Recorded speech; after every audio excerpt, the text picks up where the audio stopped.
Vidaya, à 30 km de Guéret, sous le choc. Après le délit de fuite de l'escroc britannique Robert Andy Frigard, qui a blessé 2 gendarmes le 25 août dernier.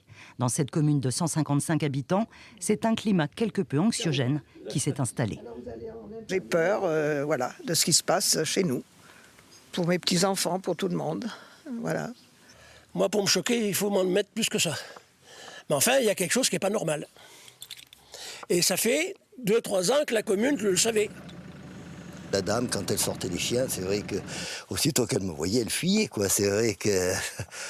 Donc, bon, ben oui, c'est vrai que... Et apparemment, oui, elle sortait les chiens la nuit, d'après ce que les voisins disaient. Il ne pouvait jamais imaginer qu'il avait un passé comme ça. On n'imagine pas que ça peut arriver chez nous. Parce que c'est calme ici, hein, c'est vraiment très, très, très calme. Et donc il a dû... Peut-être pour ça qu'il est venu se cacher ici, peut-être. Hein. Depuis 2015, le Puppet Master, du nom d'un documentaire que Netflix lui a consacré, avait effectivement installé dans ce hameau sa compagne, recluse ici pendant 8 ans. Une emprise qu'a connue Sarah Smith, victime de ce manipulateur il y a 20 ans.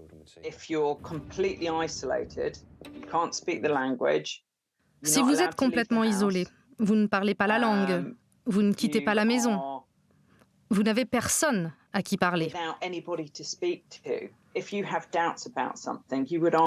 Normalement, si vous avez des doutes sur quelque chose, vous pouvez demander à vos amis, à votre famille pour avoir un point de vue.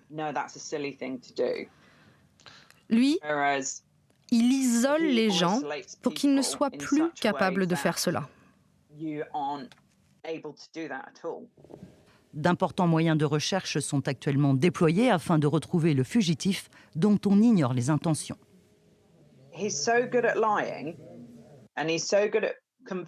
Il est si bon pour mentir et pour convaincre les gens de choses fausses.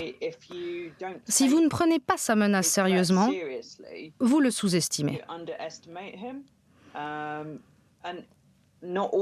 Tout ce qu'il fait n'est pas forcément physique. Il a fait beaucoup de dégâts émotionnels, vous voyez, à beaucoup de gens et à leurs familles. L'enquête a été confiée au parquet de Guéret. Par ailleurs, la préfecture de la Creuse se veut rassurante quant à l'état de santé des 2 gendarmes blessés.